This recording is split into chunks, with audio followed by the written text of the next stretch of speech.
Bones a tots, benvinguts a un nou vídeo.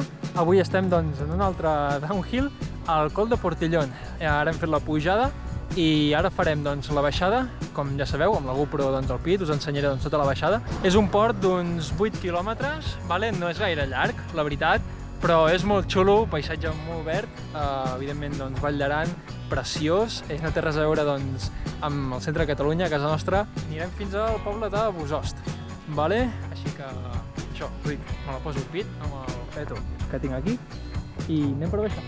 Vamos!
Doncs ascens acabat, espero que us hagi agradat, la veritat és que molt guapo. La carretera hi havia alguns trams que no acabava d'estar del tot bé, però bueno, la veritat és que port bastant xulo, uns 8 quilòmetres, doncs 10 minutets de baixada, perquè us feu una idea, i la veritat, veurem quins ports anem trobant doncs, aquí a les vacances i us els aniré gravant. Deixeu-me un like, subscriviu-vos doncs, si us ha agradat i me'n torno cap a Viella. Ciao!